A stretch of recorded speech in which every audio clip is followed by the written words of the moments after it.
میرے سامنے اس وقت یہ ایک رگ ہے اور یہ رگ جو ہے یہ واش روم میں جو ہم ٹوائلٹس میں اپنے یوز کرتے ہیں میٹس، یہ ان کے لیے استعمال ہوتی ہے. اس کے اوپر دیکھنے میں بظاہر ایک ایبسٹریکٹ ڈیزائن نظر آ رہا ہوگا آپ کا، لیکن اگر آپ اس ڈیزائن کو کلوز میں جا کے دیکھیں تو کوئی بھی شخص جو عربی سے ذرا سی دلچسپی رکھتا ہے وہ سمجھ سکتا ہے کہ یہ جو لفظ ہے یہ اس وقت اللہ لکھا ہوا ہے. جس طرح یہ بھی کیمرہ کلوز کر رہا ہے آپ کو شاید اس کے ساری جو لفظ ہیں، ساری جو اس کے حرف ہیں وہ سمجھ میں آ رہے ہوں. میں اس کو اٹھا کر بھی آپ کو دکھا دیتی ہوں. اس کو اس طرح سے دیکھ پانا کیمرے کی آنکھ سے ممکن ہے یا نہیں مجھے نہیں معلوم. آپ دیکھ پا رہے ہیں اس طرح جیسے میں دیکھ رہی ہوں یا نہیں؟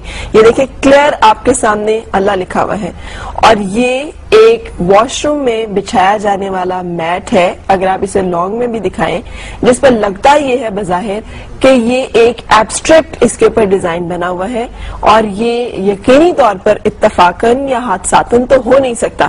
یہ ایک باقاعدہ پلان ایفرٹ ہے جس کے نتیجے میں اس طرح کی توہین کرائی جاتی ہے. مارکیٹ میں اویلیبل ہے.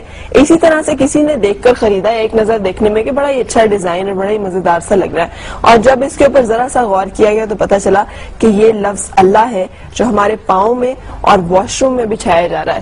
سو یہ صورتحال ہے ان تمام ایفرٹس کی اور ان تمام کاوشوں کی جو ان لوگوں اور ان مذاہب کی طرف سے آتی ہیں جنہیں ہم کہتے ہیں بڑے معتدل مزاج ہیں اور اگر کوئی تشدد پسند ہے تو وہ صرف مسلمان ہے. یہ ایک کپڑا ہے. یہ کپڑا خواتین کے لباس بنانے میں استعمال ہوتا ہے. اگر کیمرہ اسے بھی کلوز کرے تو اس پر بھی اس جگہ پر یہ الحمدللہ رب العالمین بہت کلیئرلی پڑھا جا رہا ہے. مطلب یہ سامنے نظر آ رہا ہے کہ یہ انہوں نے اس کے ساتھ جس طرح کے مغلظات اس پورے فیبرک کے اوپر پرنٹڈ ہیں اگر اس کو میں آپ کو دکھا سکوں. یہ ایک عورت اور مرد کی تصویر ساتھ ہی انہوں نے بنائی ہوئی ہے جو کہ ایک عجیب و غریب صورتحال اور نمونہ پیش کر رہی ہے. اس کے بعد اس کے بالکل نیچے یہ لفظ اللہ پرنٹ ہوا ہے.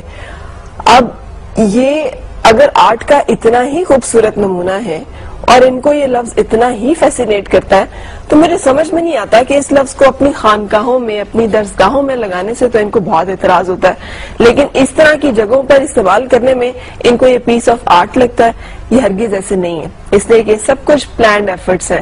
یہ وہ سازشیں ہیں، یہ ان کی نفرت کا، یہ ان کے ان گھناؤنی عزائم کا، یہ ان سازشوں کا مظہر ہے جو مسلمانوں اور عالم اسلام کے خلاف کی جا رہی ہیں اور مسلسل کی جا رہی ہیں. سو ہمیں اب جبکہ ہم ساری چیزیں امپورٹڈ استعمال کر رہے ہوتے ہیں مارکیٹ میں جائیں تو یہ فیبرک بہت سستا سا مل رہا ہوگا. اب پتہ نہیں اویلیبل ہے یا نہیں ہے لیکن مجھے یہ مل پایا.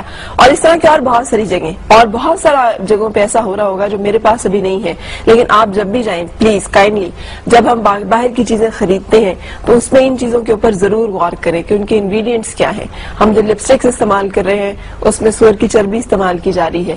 ہم جو یہ فیبرک استعمال کر رہے ہیں اس کے اوپر پرنٹ کے اوپر اور ایبسٹریکٹ فارم کے اوپر کیا چیزیں ہیں جو کہ پرنٹ کر کے بھیجی گئی ہیں.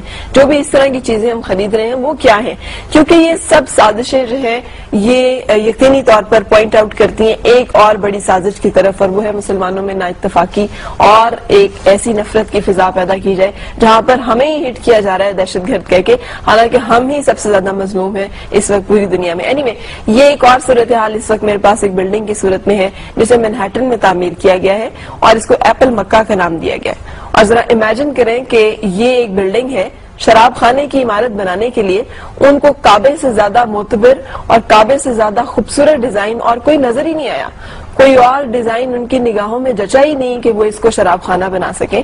سو یہ ایک بلڈنگ جو تعمیر کی گئی ہے جہاں 24 گھنٹے شراب فروخت کی جا رہی ہے کی جائے گی اور جو کہبہ خانہ ہوگا یہ اس بالکل ایگزیکٹلی اس پیٹرن پر ہے جو کہ مسلمانوں کی مقدس ترین اور محترم ترین اور مکرم ترین عمارت ہے جسے ہم کعبہ کے نام سے جانتے ہیں، جسے ہم اللہ کا گھر جانتے ہیں.